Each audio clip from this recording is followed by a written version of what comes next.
மாநாட்டுல துவக்கிறதுக்கு முன்னாடி பாத்தீங்க அப்படின்னா சீமான் ஒழிகை அப்படின்ற மாதிரி கோஷங்கள்லாம் கண்டிப்பா நீங்க கேட்டிருந்தீங்க. கூட்டணி கட்சிகள்லாம் வர வச்சு இந்த கூட்டணி இன்னும் பெருசுபடுத்துறதுக்கு முதல்வருக்கு நாங்கள் ஒருமித்த கருத்து ஒருமித்த ஆதரவு கொடுக்குறோம். யாருக்காக யார் கொடுக்குறாங்கன்னு புரியுதுங்களா? இன்டாக்டா ஒரு கூட்டணி இருக்குது, பலமா ஒரு கட்சி இருக்குதுன்னா அப்படியே தானே தேர்தல்கள் போனோம். இன்னும் ஆள் பத்தலன்னா என்ன அர்த்தம்? அது பலவீனத்தின் வெளிப்பாடு. கேப்டனை பொறுத்தவரைக்கும் விஜய் சாருக்கு என்னைக்குமே நெருக்கம், என்னைக்குமே அவரோட தம்பியாவே மனசுல இருக்கிறவர் தான் இவர். அது நீங்க வந்து இன்னைக்கு ஒரு மேடையில மதுரையிலன்னு சொல்றீங்க, கேப்டனுடைய மறைவுல விஜய் சார் எப்படி அழுதாரு நாம என்னன்னா, அவர் வந்து விஜய் சார் அப்கமிங்கா இருக்கும்போது அவர் வந்து இவ வளரணும் அப்படின்னு கையை பிடிச்சி ஏற்றி விடுறாருன்னு போது அந்த ஒரு நன்றி கடன். நான் மட்டும் இல்லை, நீங்களும் தான் அது கூட இருக்கீங்க. ஆனால் இன்னைக்கு ஒரு கேள்வி கேட்குறீங்கல்ல, 234 கேண்டிடேட் இருக்கா, தமிழகம் ஃபுல்லாக தெரிஞ்சு எத்தனை பேர் உங்கள் கட்சியில் இருக்கிறாங்கன்னு. ஒரு முகம், அந்த ஒரு முகம் எல்லாருக்கும் தெரியும், அது பெரிய ப்ளஸ் பாயிண்ட். 100 சிங்கங்களை ஒரு ஆடு வழி நடத்தினா அந்த 100 சிங்கங்களும் அந்த ஆட்டை போல் பயந்து ஓடும். 100 ஆடாக இருந்தாலும் அதை ஒரு சிங்கம் வழி நடத்தினால் அந்த 100 ஆட்டுக்குட்டியும் சிங்கம் போல கர்ஜிக்கும், சிங்கம் போல சமர் செய்யும் அப்படின்னு சொல்லுவாங்க. இந்த மாதிரி இங்க 10 லட்சம் சிங்க குட்டிகளை ஒரு சிங்கம் வழி நடத்தினா ஜஸ்ட் இமேஜின். அதுதான் விக்கிரவாண்டியில் 80 ஏக்கருக்கு பண்ணி 3 மணிக்கு ஃபுல்லாக ஒரு திடல், அதை விட 5-6 மடங்கு பெரிய திடல். இங்கே 80 ஏக்கர், அங்கே 500 சொச்ச ஏக்கர். 10 வரைக்கும் ஒரு 300 ஏக்கருக்கு பார்க்கிங் வரை தனியாக வாங்கினாங்க. போக போக தேவைப்பட்டது. அவ்வளோ கூட்டமும் 11 மணிக்கு செல்லு. இதுக்கு மேலே கூட்டம் போச்சுன்னா அங்கே கட்டு நடக்காதுன்னு சொல்லி அந்தந்த ஊர்களில் அந்தந்த டோல்கேட்ஸில் நிறுத்தப்பட்டது பல்வேறு வாகனங்கள்.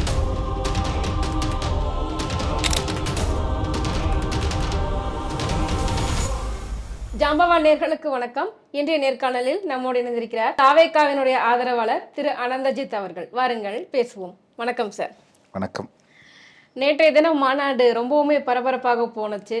ஸோ மாநாடு பற்றி உங்களுடைய அபிப்பிராயம் என்ன? நீங்கள் எதிர்பார்த்தது எல்லாமே நடந்துச்சா? எதிர்பார்த்தது எல்லாமே நடந்துச்சு, எதிர்பார்ப்புக்கு மேலேயும் நடந்துச்சு. எனக்கு ரொம்ப திருப்தியாகவும், ஓகே என்ன பண்ணணுமோ அது சரியாக பண்ணியிருக்காங்கன்ற ஒரு சந்தோஷம். ஸோ கூட்டணி இல்லை அப்படிங்கிறத கிட்டத்தட்ட ஓவரால் அவர் டிக்ளேர் பண்ண மாதிரி தான் இருந்தது. ஏன்னா பாஜக வந்து கொள்கை ரீதியான எதிரின்ட்டாங்க, திமுக வந்து எனக்கு அரசியல் ரீதியான எதிரின்ட்டாங்க. ஸோ அதிமுகவையும் அங்கங்கே கொஞ்சம் லைட்டாக வசைப்பாடினார். அப்படின்னும் போது இந்த 3 கட்சிகள் கூடமே எங்களால் கூட்டணி இல்லை அப்படின்றத டிக்ளேர் பண்ணிட்டாரு.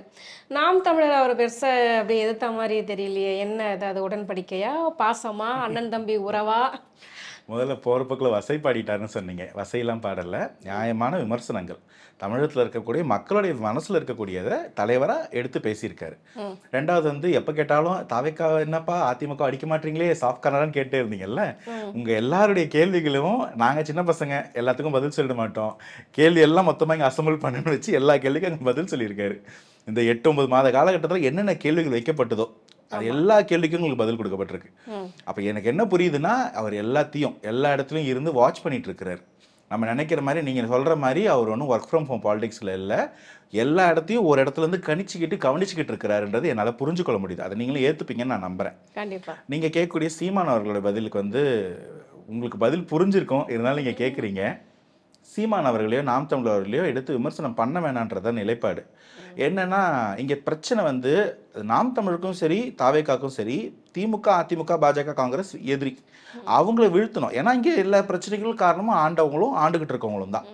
அதை மாற்றத்துக்கு வரக்கூடிய இடத்துல வந்துட்டு இன்னைக்கு தாவேக்கா விமர்சிக்கிறது வந்து நாம் தமிழ் என்ன ஸ்ட்ராட்டஜி? யார் எதிரி? திமுக தான் எதிரி. திமுகவையும் அதிமுகவையும் பேசலாம், பாஜகவையும் காங்கிரஸையும் பேசலாம். புதுசாக வந்துருக்கூடிய ஒரு கட்சியை பேசுறதுல என்ன நிலைப்பாடு? அப்போ திமுக தாவேக்கான்ற நரேட்டிவை டைல்யூட் பண்ணுறதுக்கு நாம் தமிழர் முனைகிறார்களோ அப்படின்ற ஒரு கேள்வி வருது. அப்போது அவங்கள வந்து பதில் சொல்லி அவங்க கூட நம்ம ஒரு பிரச்சனையை பண்ணிக்கிட்டு இருந்தோம்னா உண்மையான பிரச்சனை டைல்யூட் ஆயிப்போம், திமுக அப்போசிஷனும் போகும். பொருட்டாவே நீங்க எடுத்துக்கல. அப்பனா நாம் தமிழர் நீங்க ஒரு பொருட்டாவே எடுத்துக்கல. அந்த வார்த்தையை நான் சொல்லல, நீங்க சொல்றீங்க, சரி நான் ஏத்துக்கிறேன். ஆனா வந்து இங்க பிரச்சனை, முக்கியமான எதிரி ஒருத்தங்க இருக்கிறாங்க.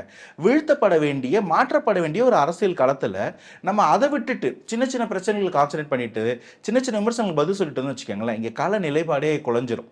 ஸோ நம்ம பெரிய வேலைக்கு வந்திருக்கோம், பெரிய மாற்றத்தை எதிர்பார்க்குறோம், அதுக்கான போர் பெருசு. சின்ன சின்ன இடத்துல டைல்யூட் பண்ணக்கூடாதுன்றதை தாவேக்கா சொல்லாமல் சொல்லிட்டாங்க. நாம் தமிழருக்கு பெருசாக பதில், ஏன்னா அவங்க வைக்கக்கூடிய விமர்சனமும் ஒரு பெரிய கருத்தியலாவோ ஒரு பெரிய அரசியல் களத்தில் இருந்தாலும் பிரச்சனை இல்லை.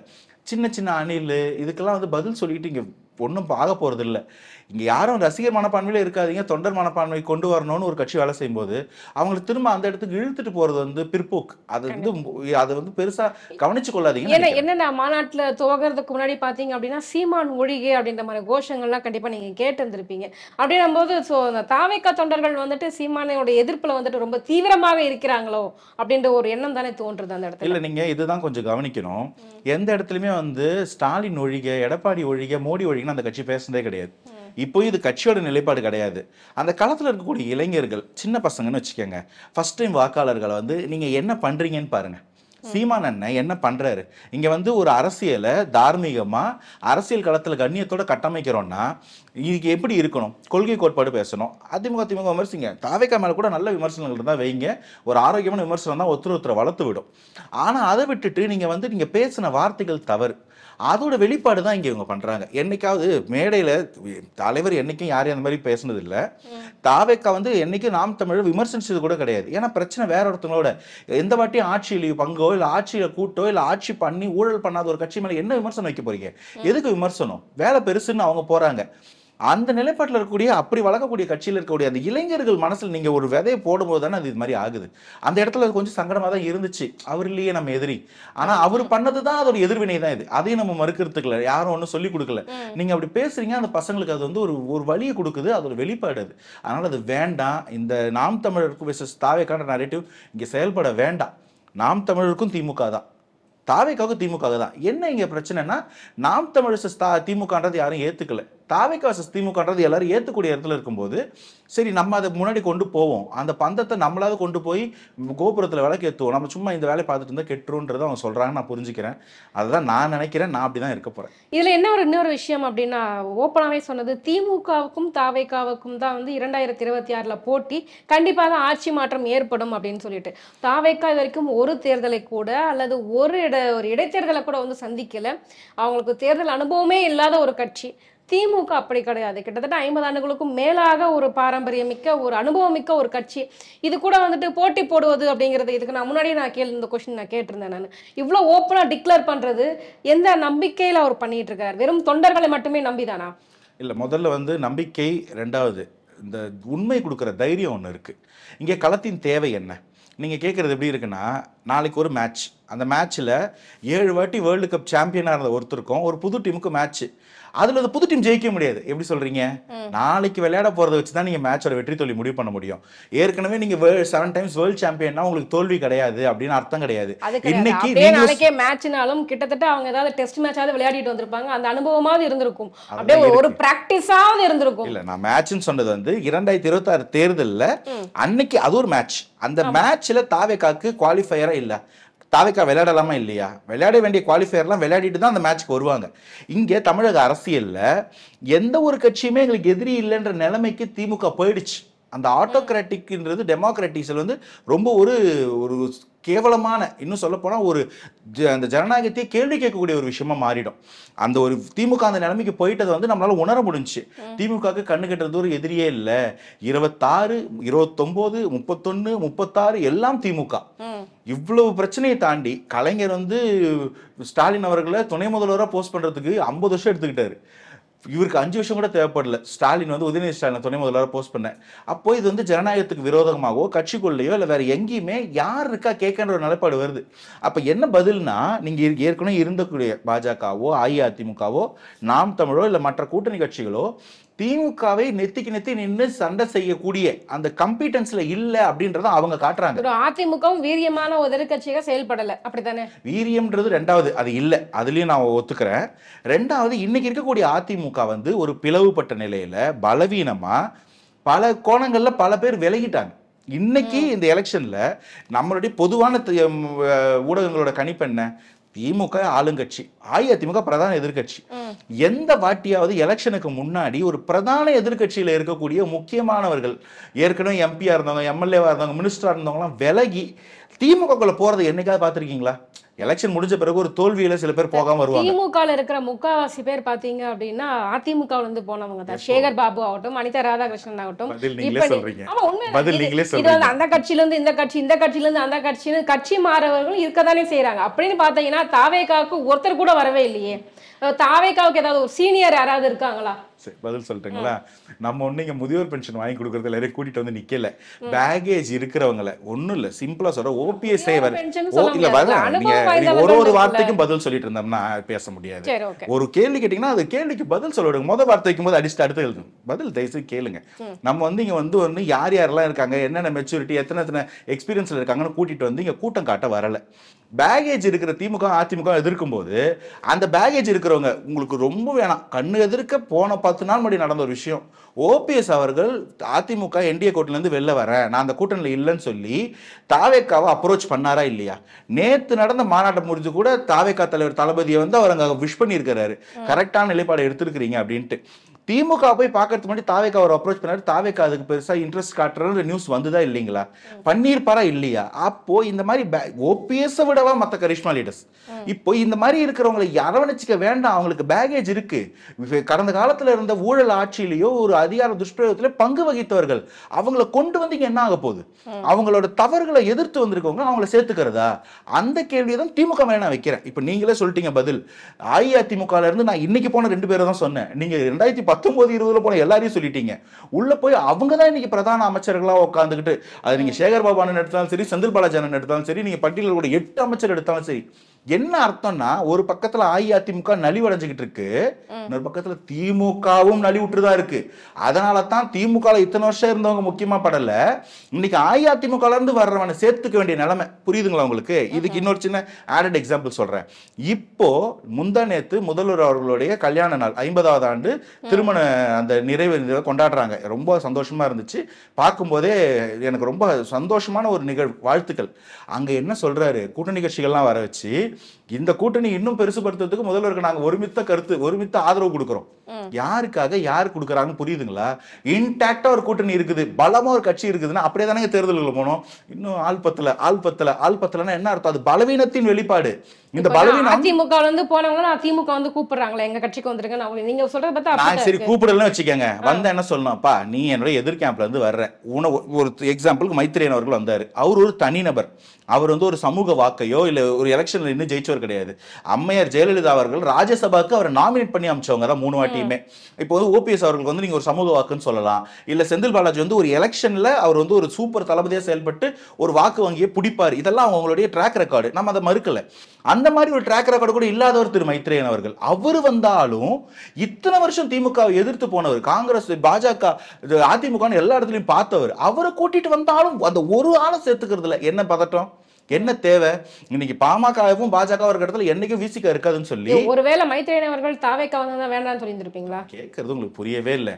நீங்க நடந்ததை பேசுங்கன்ற. நான் உங்களுக்கு சொல்றேன், நீங்க தலைகளை நின்று இருந்தா பதில் சொல்றீங்களான்னு கேட்கற மாதிரி இருக்கு. என்ன நிதர்சனமோ அதை பேசுங்க. தாவேக்கா வந்து அவங்க அப்ரோச் பண்ணல, அவங்க அப்ரோச் பண்ணா இங்க இடம் இல்ல பண்ணிருந்தாலும் உள்ள விடல, அது அங்க முடிஞ்சு போச்சு. உள்ள போனதை பாருங்க, அவன் பண்ணதை கேளுங்கன்னா, பண்ணியிருந்தா நடந்திருந்தா தலையில குச்சி இருந்தா, ஏங்க கற்பனைக்குள்ளே வாழ்ந்துகிட்டு இருக்கீங்க? ரியாலிட்டிக்கு வாங்கன்ற. ரியாலிட்டியில இது நடந்துருச்சு இல்ல. திமுக எதிர்த்து திமுக பாஜக போனதுக்காக பாஜக விட்டு வெளில போன ஒருத்தர் இன்னைக்கு திமுக ஏத்துக்குது. என்ன காரணம்? பலவீனத்தின் வெளிப்பாடு தானே இது. உங்களுக்கு பதில் புரியுதா? பலவீனத்தின் வெளிப்பாடா இது 2 பக்கமும் இருக்கே. ஒரு பக்கம் உடையுது, உடையர் கல்லெல்லாம் நான் எடுத்து வச்சுப்பேன். அப்ப இந்த பக்கமும் பலமா இல்ல அப்படின்றதுதான் புரிதல். இந்த தேவையில்லாத தாவேக்கா வந்து நீங்க பலவீனம்னு சொல்லிட்டு காட்ட ட்ரை பண்றீங்க. இல்ல, பலவீனமா இருக்கிறோம் இவங்களா தான். கூட்டணி இன்டாக்டா இருக்குன்னு சொல்லியும் இன்னும் யாரை கூட்டணி கூப்பிட போறீங்க? இன்னும் வந்தா யார் யார் இருக்கா பாக்கி? அம்மையார் பிரேமலதாவை கூப்பிடலாம், இல்ல வந்து ஐயா ராமதாஸை கூப்பிடலாம். ஏன்னா எனக்கு தெரிஞ்ச வரைக்கும் அன்புமணி அவர்கள் தனியா வந்து 234 போறதா ஒரு பேச்சு அடிப்படுது. இல்ல அவரையும் கூட கூப்பிடலாம். அப்போ விசிகா உள்ள இருக்கக்கூடிய ஒரு முக்கியமான தளபதி திமுக கூட்டணியில அவர் என்ன சொல்லியிருக்காருன்றதை நான் முன்னாடியே சொன்னேன். பாஜகவும் மாமாவும் கிட்ட என்னைக்கு நான் இருக்க மாட்டேன். அப்ப அவரை சமாதானப்படுத்தி நமக்கு தேவை, ஒரு பலமான எதிரி வந்திருக்காங்க. அப்ப நம்ம இந்த நமக்குள்ள இருக்கிற விஷயத்தெல்லாம் பார்த்தோம்னா உடஞ்சிரும். ஒவ்வொரு ஓட்டு முக்கியம், ஒவ்வொரு கூட்டணியும் முக்கியம்னு சொல்லி எல்லாரையும் அரவணைச்சிக்க தேவைப்படுற ஒரு நிலைமை ஏற்படுத்தினது யாரு? 24 தேர்தல் இல்லாத நிலைமை 26ல ஏற்படுத்தினது யாரு? கண்ணை கட்டிட்டு இருக்கோமா என்ன? பார்க்கலையா என்ன? அப்போ இதெல்லாம் யாரு? ஒருத்தனுடைய பலம் தானே உங்களை பலவீனமா காட்டும். உங்க கோடு நல்லா தான் இருக்கு, அது அழியல. ஆனா அது சின்ன கோடா தெரியுது. காரணம் பக்கத்துல அந்த பெரிய கோடு. பெரிய கோடை நீங்க பார்க்காம இது இது அப்படியே இருக்கு இது அப்படியே இருக்குன்னா இது சிறுசா மாறின காரணம் அந்த பெரிய கோடுன்னு சொல்றேன். கண்டிப்பாக. இப்போ வந்து யார் கூடயுமே நான் கூட்டணி இல்லை அப்படின்னு டிக்ளேர் பண்ணிட்டாரு. ஏற்கனவே பாத்தீங்க இல்ல அப்படின்னா இல்ல ஒரு திருத்தம், கூட்டணி இல்லைன்னு சொல்லல. இப்பவும் கூட்டணிக்காக தாவேகா தயார். தாவேகாவின் தலைமையில் எந்த இந்த மாதிரி அப்பழுக்கு இல்லாதவர்களே நீங்க வந்து திமுகவும் அதிமுக சாஃப்ட் கார்னர் நீங்க அதெல்லாம் இல்ல, அங்க ஒரு வீக்னஸ் இருக்குன்னு எடுத்து சொல்றாரு. இன்னைக்கும் ஆட்சியில் பங்கு வகிக்காத ஊழல் இல்லாத வர்றவங்களை ஏத்துக்க தாவேகா தயார். தாவேகா தலைமையில் கூட்டணி வந்தால் அமைக்க தயார். தாவேகாவின் தலைமையில் இருக்கும் கூட்டணியில் ஆட்சியிலும் அதிகாரத்திலும் பங்கு கொடுக்க தயார். கூட்டணி கதவுகள் நாங்கள் ஒருபொழுதும் அடைக்கவில்லை. யாரெல்லாம் வேணான்றதை சொல்றோம். எதிரின்னு சொன்னதால பாஜக திமுக கிடையாதுனாலும் அஇஅதிமுக நீங்க அந்த நிலைமையில இருக்கு. நீங்க போயிட்டு ஒட்டாத ஒரு பொருந்தாத கூட்டணியில போய் மாட்டிட்டு இருக்கீங்க. அடிமையா ஒரு கூட்டணியை ஃபார்ம் பண்ணி வச்சிருக்காங்க. அது பொருந்தல, அது செட் ஆகலன்னு சொல்றாரு. இன்னைக்கு அந்த அதிமுகவின் அம்மையார் ஜெயலலிதாவோ எம்ஜிஆர் அவர்களை கட்டமைச்சு வச்சு இந்த கட்டமைப்பு வீக்கா இருக்கு. ஓட்டு போட்டு இன்னைக்கு சங்கடத்துல இருக்கான். உங்களை நம்பின தொண்டர்களோ மக்களோ சங்கடத்துல இருக்காங்க. அதுக்கு ஒரு வழி பாருங்கன்னு அவங்களுக்கு சொல்றாரு. இது ஒரு தோழமை சுற்றுலாவும் பார்க்கலாம் இல்லைங்களா? அதை தாண்டி அந்த மக்களுக்கு வேற வாய்ப்பு உங்களுக்கு அங்க சரியா இல்லைன்னா இருக்கிறேன் அந்த தலைவர்களின் வழி தோன்றலாம் அங்கேயே பிறந்திருக்குன்னு அவசியம் கிடையாது. இது வாரிசு இல்லை, அந்த தோன்றல் எங்க வேணா பிறக்கும். அப்படி நான் வந்திருக்கிறேன்றதை அவர் சொல்லாம சொல்லி புரிய வைக்கிறாரு. திமுகவை எதிர்க்கணும், பாஜகவை தமிழ்நாட்டுக்குள்ள விடக்கூடாது, திமுகவை தாண்டி ஒரு நல்லது பண்ணணும். உங்களுக்கு அதுக்காக வந்த அஇஅதிமுக டைரக்ட் டச்னா கவலைப்படாதீங்க, எம்ஜிஆரின் பிள்ளையா வந்த கேப்டனின் தம்பியா நான் வந்து நிக்கிறேன்னு சொல்றாரு. சூசகமான ஒரு அழைப்பு அப்படின்னு கூட தெளிவாக சொல்லிட்டீங்க. எம்ஜிஆரின் அம்சமாக இருந்த விஜயகாந்த் அவர்களின் தம்பியாக நான் வந்து நிக்கிறேன். இதுல என்ன இருக்கு சூசகம்? வாங்க பண்ணு சொல்றேன். விஜயகாந்த் அவர்களை வந்துட்டு நேற்று தினம் பாத்தீங்கன்னா ரொம்ப பிரைஸ் பண்ணி பேசியிருந்தாரு. அவர்கள் வந்து ஒரு அண்ணன் மாதிரி சகோதரன் மாதிரி அவரால் தான் நான் இங்க வந்து நின்று இருக்கேன், எனக்கு ஒரு இம்பாக்ட் மாதிரி. அப்படி பார்க்கும்போது தேமுதிக கூட வந்து நெருக்கம் காட்டுகிறார் விஜய் அப்படின்னு எடுத்துப்போமா? இல்லைங்க, நீங்கள் என்னைக்குமே நெருக்கம் தாங்க. விஜயகாந்த் அண்ணனை பொறுத்த வரைக்கும், கேப்டனை பொறுத்த வரைக்கும் விஜய் சாருக்கு என்னைக்குமே நெருக்கம். என்னைக்குமே அவரோட தம்பியாகவே மனசில் இருக்கிறவர் தான் இவர். அதை நீங்கள் வந்து இன்னைக்கு ஒரு மேடையில் மதுரையிலன்னு சொல்கிறீங்க. கேப்டனுடைய மறைவில் விஜய் சார் எப்படி அழுதான்னு நான் பார்த்தேன். அப்போ அது வந்து என்ன எலெக்ஷனுக்காக அன்னைக்கு கட்சி கூட ஆரம்பிக்கல. என்னன்னா அவர் வந்து விஜய் சார் அப்கமிங்காக இருக்கும்போது அவரை வந்து வளரணும் அப்படின்னு கையை பிடிச்சி ஏற்றி விடுறாருன்னு போது அந்த ஒரு நன்றி கடன் தமிழக மக்கள் தான் எனக்கு நான் இன்னைக்கு என்னவோ அதை கொடுத்தது நீங்க தான், அதுக்கான நன்றி கடனா ஒரு அரசியலுக்குள்ள வரணும் ஒருத்தர் ஒரு ஸ்டேட்மெண்ட் சொல்லும்போது அப்போ அதை ஏற்றி விட்டதில் கைப்பிடிச்சு தூக்கி விட்ட முக்கியமானவர் மேலே அந்த பாசமோ அந்த ஒரு பற்றோ இதாக இருக்குமா? அவர் இங்கே ஒரு மாற்றத்தை கொடுக்கணும், அந்த திமுக அதிமுகவின் ஊழலை மாற்றணும்னு வந்தார். அவரை எப்படி இழிவுபடுத்தி வீழ்த்துனீங்க எல்லாரும், என்னென்ன சொன்னீங்க, அது தவறி அவரோட உடல் நலமும் காலம் கை கொடுக்காம அவர் நம்மளை விட்டு போயிட்டாரு. இன்னைக்கு அவர் விட்டதை நான் செய்யணும்னு சொல்லும்போது இது இன்னைக்கு இல்லை, அவர் என்னைக்கு இதை தான் சொல்றாரு. கட்சி ஆரம்பிக்க போறோம்னு சொன்ன அதே நேரத்தில் கோட்லேயே அதே வார்த்தை தான், முகம் மாறினாலும் மனசு அதே தான்ற வார்த்தையோட தான் வராரு. ஸோ இன்னைக்கு இல்லை, என்னைக்குமே அவர் வந்து கேப்டன் அவர்களோட தம்பி தான். அது அந்த இடத்துல சொல்றாரு. டெய்லி சொன்னாலும் சொல்லாட்டியும் அதே அன்பு அப்படியே தான் இருக்குன்னு சொல்லி. இதுல வந்து 234 தொகுதியிலுமே நான் நிக்கிறதா நினைச்சு என்னுடைய கட்சி வேட்பாளர்களுக்கு ஓட்டு போடுங்கன்னு கிட்டத்தட்ட ஒரு கேம்பெயின் மாதிரி தான் பண்ணாரு, ஒரு பிரச்சாரம் மாதிரி தான் இருந்தது. அப்படின்னும் போது எல்லா தொகுதியிலுமே நான் நிக்கிறதாகவே நினைச்சு எனக்கே ஓட்டு போடுங்க அப்படின்னும் போது இது ஏற்புடையதா இருக்கும் அப்படின்னு நினைக்கிறீங்களா சார்? ஏன்னா வந்துட்டு ஒவ்வொரு கட்சியிலையுமே வந்துட்டு தனிப்பட்ட அந்தந்த தொகுதி மக்களுக்கானவர்கள் இருக்காங்க. அப்படி இருக்கும்போது புதுசா ஒருத்தங்க முகம் தெரியாத ஒருத்தர் வந்து இறங்கி நிக்கிறாரு, நான் அவருக்காக நான் பிரச்சாரம் பண்ண போறேன், ஸோ எனக்கு நிக்கிறதா நினைச்சு எனக்கே ஓட்டு போடுங்க அப்படிங்கிறது ஒரு சிறுபிள்ளைத்தனமான ஒரு வாதமா உங்களுக்கு தெரியலையாங்க? நல்ல வாதம் தான். 2014 இந்தியா முழுவதும் நரேந்திர மோடி நமோ ஆப்கி பார் 400 பார் இதெல்லாம் யாரு? ஒரே முகத்தை பிரதிபலிக்கிறது. என்னன்னா ஒரு பிரதமர் வேட்பாளரோ, இது வந்து எம்ஜிஆர் அவர்களுக்கும் கலைஞர் அவர்களுக்கும் ஜெயலலிதா அம்மையாருக்கும் ஸ்டாலின் தான் வராரு, ஏன் 234 தொகுதியில் வர்றவங்க பேரும் சொல்லணும்ல, ஏன் ஸ்டாலின் தான் வராரு விடியல் தர போறாரு, அவரு ஒரு எம்எல்ஏக்கு தான் நின்னாரு. அந்த மாதிரி எதுக்கு இந்த எலெக்ஷன்ஸ் செட் பண்றாங்க அப்படின்னா அது வந்து 234 தொகுதியில் நின்னாலும் இல்லை 543 தொகுதியில் நின்னாலும் பாராளுமன்றத்தை சொல்றேன், யாருக்கு எலெக்ஷன், யாருக்காக மக்கள் ஓட்டு போடுறாங்க? பிரதமர் வந்து மோடி ஆகணுமா ராகுல் காந்தி ஆகணுமா? முதல்வர் வந்து கேப்டன் ஆகணுமா விஜய் சார் ஆகணுமா? எம்ஜிஆர் ஆகணுமா ஜெயலலிதா ஆகணுமா? கலைஞர் ஆகணுமா ஸ்டாலின் ஆகணுமா? அந்த ஒரு முகம் தான் நம்ம இங்க போட போற அந்த ஒரு ஓட்டு எதை சொல்லுதுன்னா, இங்க இந்த வாக்கை நான் இந்த பட்டனை பிரஸ் பண்ணும்போது விஜய் சார் முதல்வர் ஆகணும்னு நினைக்கிறோம், பிரஸ் பண்றோம். அதுக்கு தான் எலெக்ஷன் எல்லா கட்சிக்குமே இப்படிதான் உரித்தானது. அதனால தான் கேடர் பேஸ்டு பார்ட்டியா கட்டமைப்போட உருவான கட்சிகள் கூட ஒரு நேரத்துக்கு மேல கரிஷ்மா பேஸ்டு பார்ட்டியா ஒருத்தர முகத்தை சென்டர் பண்ணி அந்த முகத்தின் பின்னாடி அந்த கட்சியை கட்டமைப்பாங்க. அதுக்கு திமுக ஒரு கிளாசிக்கல் எக்ஸாம்பிள். அவ்வளவு பேர் சேர்ந்து ஆரம்பிச்ச கட்சி. அந்த கட்சி ஆரம்பிக்கும் போது 7வது 8வது ரேங்க்ல இருந்தாராம் கலைஞர். அதுக்கு முன்னாடி இருந்தவங்க எவ்வளவோ பேர், நெடுஞ்செழியன் நாவலர்ல இருந்து சத்தியவாணி முத்து அம்மால இருந்து எவ்வளவோ பேர். ஆனா அதை தாண்டி ஏறி வந்து நின்று எல்லாருடைய கட்சி தான் அது. இன்னைக்கு இருக்கிற மாதிரி குடும்ப கட்சி கிடையாது அன்னைக்கு. ஆனா அன்னைக்கு ஒரு முகத்தை, அன்னைக்கு அண்ணாவின் முகத்தையோ அது தொடர்ந்து கலைஞரின் முகத்தையோ போட்டுதான் எலெக்ஷன் வாங்கினாங்க. என்ன சொல்ல வருது அப்படின்னா, இந்த முகம் முதல்வர் அவனை இந்த ஓட்ட போடு. இங்க இருக்கிறவன் நல்லவனோ கெட்டவனா இருந்தாலும் இந்த தலைவர் அவனை சரியா வச்சுப்பாரு, சரியா வழி நடத்துவாரு, அவரின் கோட்பாடுக்கு அவரின் கட்டளைக்கு இணங்கி பகுதியை தொகுதியை ஒழுங்கா பார்த்துப்பான்றதுதான் தேர்தலே.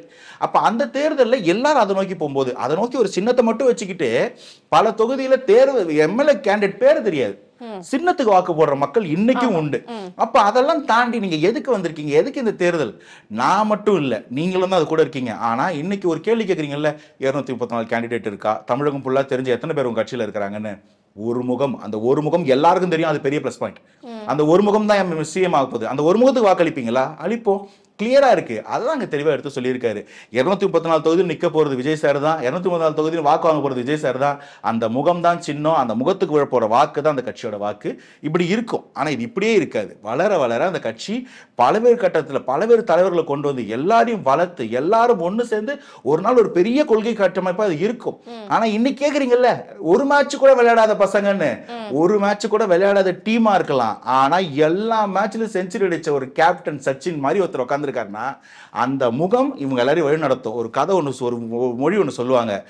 100 சிங்கங்களை ஒரு ஆடு வழி நடத்தினா அந்த 100 சிங்கங்களும் அந்த ஆட்டை போல் பயந்து ஓடும். 100 ஆடாக இருந்தாலும் அதை ஒரு சிங்கம் வழி நடத்தினால் அந்த 100 ஆட்டுக்குட்டியும் சிங்கம் போல கர்ஜிக்கும், சிங்கம் போல சமர் செய்யும் அப்படின்னு சொல்லுவாங்க. இந்த மாதிரி இங்க 10 லட்சம் சிங்க குட்டிகளை ஒரு சிங்கம் வழி நடத்தினா ஜஸ்ட் இமேஜின். அதுதான் அங்க நீங்க பாத்துக்கிற ஐடி.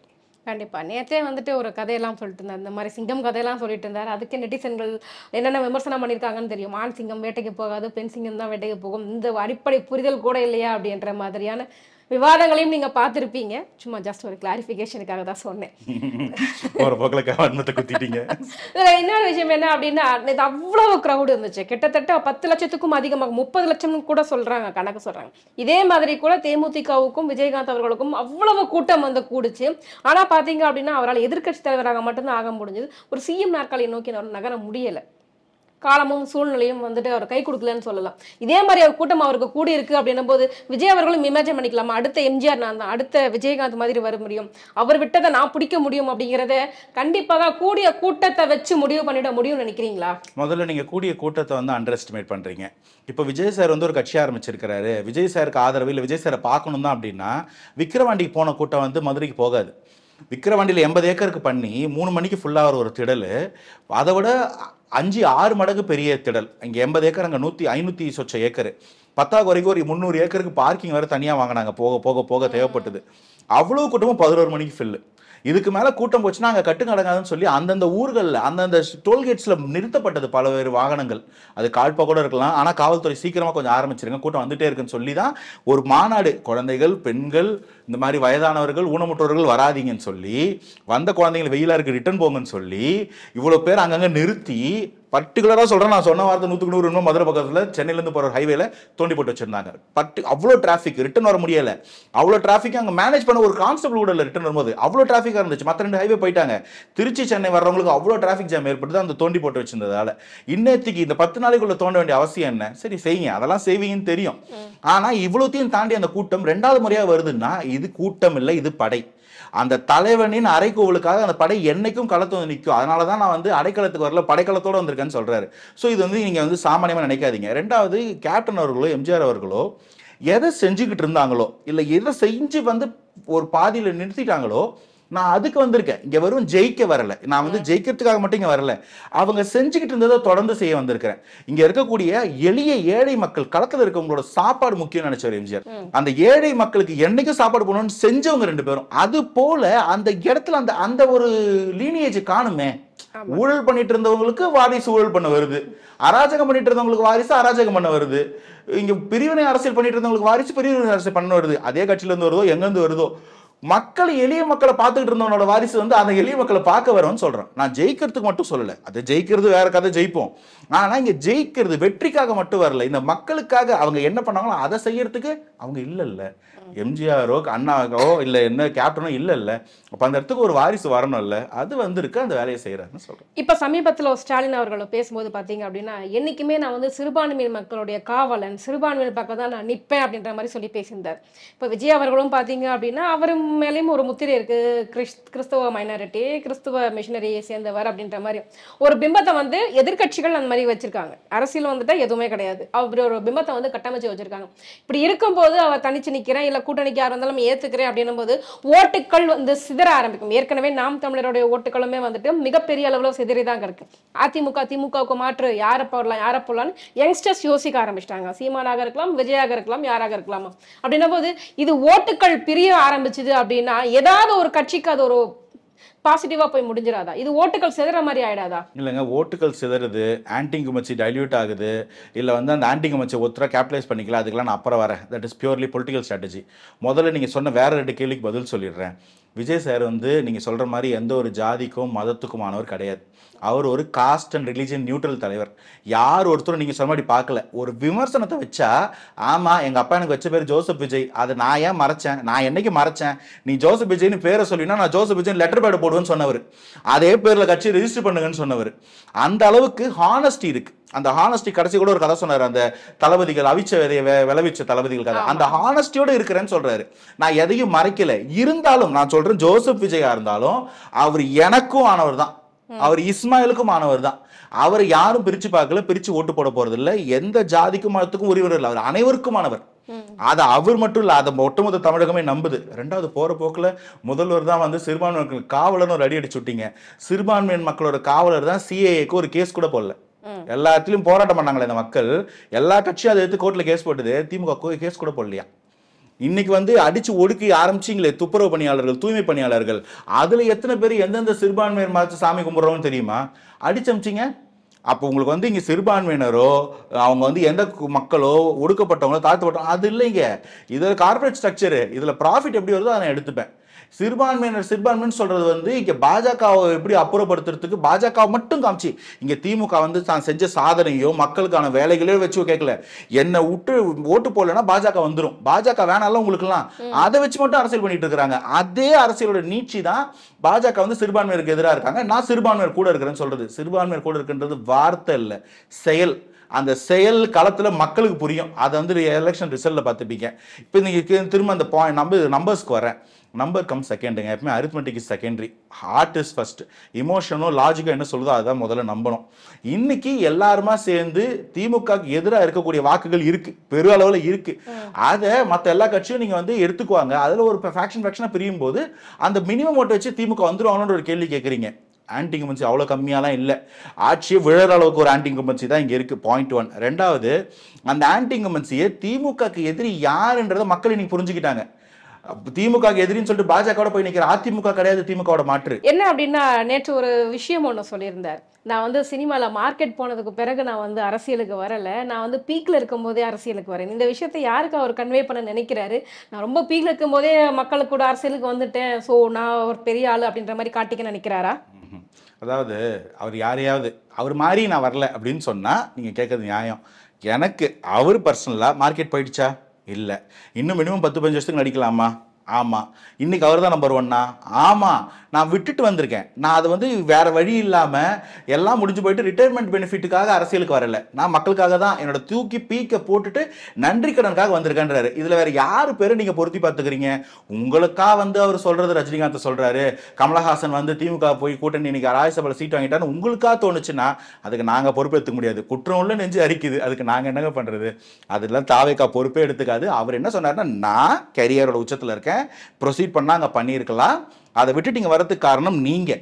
எனக்கு வருமானம் அங்கே இருக்குது, எனக்கு நல்ல சொஃபஸ்டிகேட்டட் லைஃப் இருக்குது, அதை விட்டுட்டு தாண்டி வந்து உங்ககிட்ட இருந்தும் கை காசை வாங்கி என்கிட்ட இருக்கிற கை காசை போட்டு வெயிலில் இந்த கூட்டத்தில் நீங்களும் வேர்த்து நானும் வேர்த்து நின்று பேசி இங்கே ஒரு மாற்றத்துக்காக வந்திருக்கிறோம். அதை நம்ம பண்ணுறோம். இன்னைக்கு இவ்வளோ விமர்சனங்கள், இவ்வளோ கேள்வி கேட்குறீங்களே, இதெல்லாம் அவருக்கு சினிமா ஸ்டாராக தான் வந்திருக்குமா? அதை தாண்டி அந்த கம்ஃபர்ட் ஜோன் விட்டு வெளியில் வர்றேன், நான் ரிட்டையர்மெண்ட் ஆன பிறகு வரல, என்னோட பீக்லேயே வரேன், உங்களுக்காக உழைக்கணுன்றதுக்காக வரேன், அந்த தெம்போட படையோட வரேன்றாரு. யாரையும் குற்றம்லாம் அவர் சொல்லலை. யாருக்காவது உறுத்துச்சுன்னா அதுக்கு நாங்கள் பொறுப்பெடுத்துக்க முடியும். கண்டிப்பாக எங்க கேள்விகளுக்கு ரொம்ப சிறப்பான பதில் சொன்னீங்க சார். நன்றி. Thanks for having.